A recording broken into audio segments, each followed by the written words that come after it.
Le prophète Mohammed, paix sur lui, alors qu'il avait environ 12 ans, partit avec son oncle Abu Talib dans une caravane commerciale de la Mecque vers le pays du Cham. La route était longue jusqu'à ce que la caravane approche de la ville de Bosra, près de l'ermitage d'un moine chrétien connu sous le nom de Bahira, un homme qui connaissait les livres célestes et lisait les signes. De loin, Bahira aperçut quelque chose d'étrange. Un nuage marchait au-dessus de la tête d'un jeune garçon parmi les gens de la caravane, comme une ombrelle qui avançait avec eux. Et chaque fois que ce garçon s'asseyait sous un arbre, l'arbre inclinait ses branches jusqu'à l'ombrager. À ce moment-là, Bahira douta et comprit que ce n'était pas un enfant ordinaire. Et il sut alors que c'était le prophète annoncé dans les Écritures. Ce jour-là, contrairement à son habitude, le moine Bahira invita toute la caravane chez lui pour un repas. Les habitants de la Mecque furent étonnés de cette invitation de Bahira, car c'était la première fois qu'il agissait ainsi. Sauf que le prophète Mohammed resta pour garder les marchandises avec politesse, comme à son habitude.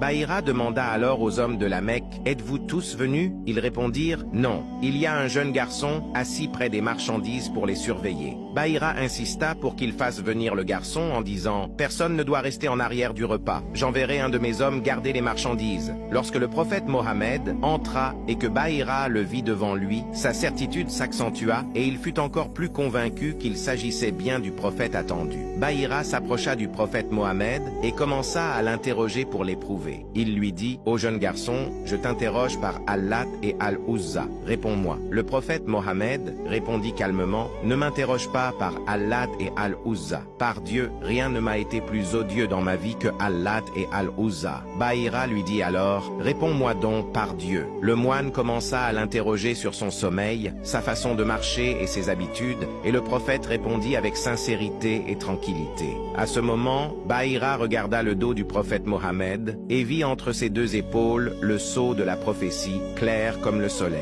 Alors Bahira se tourna vers Abu Talib et lui demanda « Ce garçon est à toi ?» Abu Talib répondit « C'est mon fils. » Bahira lui dit avec assurance « Ce n'est pas ton fils. Il ne convient pas que son père soit vivant. » Abu Talib, surpris, dit « Tu as dit vrai, il est le fils de mon frère. » Bahira l'avertit alors en disant « Retourne immédiatement avec ce garçon dans ton pays et prends garde à lui contre les Juifs. Par Dieu, s'il le voyait et découvrait ce que j'ai découvert, il lui ferait du mal, car ton neveu aura un destin immense. » Les paroles de Bahira pénétrèrent le cœur d'Abu Talib et il commença à ressentir de la crainte pour Mohammed. Ils achevèrent leur commerce plus rapidement que d'habitude et retournèrent à la Mecque.